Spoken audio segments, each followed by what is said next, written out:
Ya, Assalamualaikum warahmatullahi wabarakatuh.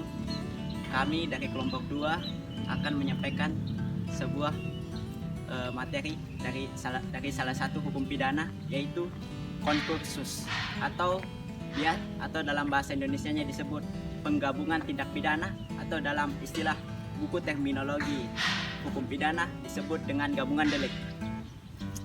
Sebelum kita membahas lebih jauh tentang konkursus atau penggabungan tindak pidana, terlebih dahulu kita mengetahui apa itu penggabungan tindak pidana.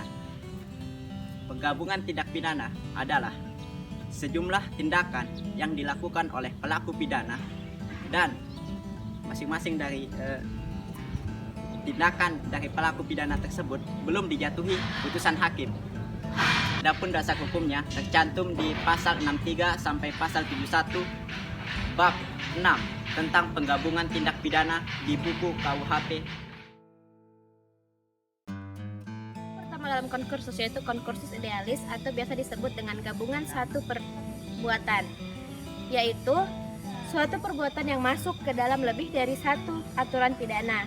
Pada konkursus idealis, sistem pemberian tindak pidananya yaitu sistem absorpsi, yaitu hanya dikenakan pidana pokok yang terberat. Contoh kasusnya seperti terjadi pemerkosaan di jalan umum, maka pelaku dapat diancam dengan pidana penjara 12 tahun menurut pasal 285 dan penjara 2 tahun 8 bulan menurut pasal 281. Dengan sistem absorpsi, maka yang diambil yang terberat yaitu penjara 12 tahun menurut pasal 285.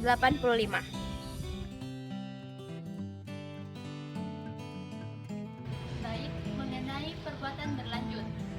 Dalam memori penjelasan pasal 64 KUHP bahwa beberapa perbuatan berlanjut itu merupakan pelaksanaan suatu keputusan yang terlarang, bahwa suatu kejahatan yang terlarang yang berlanjut itu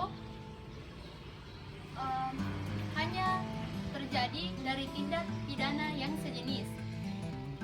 Maksud dalam penerapan pasal 64 dalam hal beberapa perbuatan berlanjut, pertama-tama harus ada keputusan kehendak. Yang kedua, memiliki perbuatan yang sejenis. Dan yang ketiga, faktor hubungan waktu atau jarak yang tidak terlalu lama. Perbuatan berlanjut menunjukkan perbuatan-perbuatan yang dapat dihukum, yang masing-masing merupakan tindak pidana yang berdiri sendiri.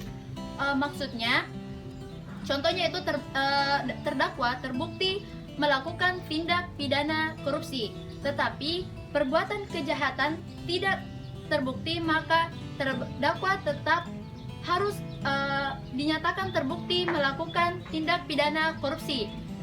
Lantas, bagaimana legalitas dari perbuatan yang berlanjut yang tidak terbukti? Maka, putusan hakim menimbang bahwa dari fakta tersebut di atas nyata perbuatan terdakwa haruslah dipandang sebagai perbuatan yang berdiri sendiri. Terima kasih. Konkursus realis atau gabungan beberapa perbuatan adalah apabila seseorang melakukan beberapa perbuatan mana berdiri sendiri dan masing-masing pelanggaran terhadap ketentuan-ketentuan pidana yang menyangkut kejahatan dan atau pelanggaran terhadap kejahatan dan pelanggaran mana belum dijatuhi hukuman oleh pengadilan dan akan diadili sekaligus oleh pengadilan. Jadi dalam konkursus realis ini terdapat seorang pembuat, serentetan tindak pidana yang dilakukan olehnya. Tindak pidana ini tidak perlu sejenis ataupun berhubungan satu sama lain, dan diantara tindak pidana belum ada dijatuhi hukuman oleh hakim. Konkursus realis ini dibedakan menjadi kejahatan yang diancam hukuman pokok yang sejenis. Terkait kejahatan diatur dalam pasal 65 ayat 1 dan 2 KUHP, dan terkait pelanggaran diatur pada pasal 70 KUHP. Yang kedua, kejahatan yang diancam dengan hukuman pokok yang tidak sejenis, yaitu diatur dalam pasal 66 ayat 1 KUHP dan pasal 66 ayat 2 KUHP. Sekian. Itulah penjelasan dari kami tentang konkursus. Jika ada kekurangan, Mohon dimaafkan. Sekian dan terima kasih. wassalamualaikum warahmatullahi wabarakatuh.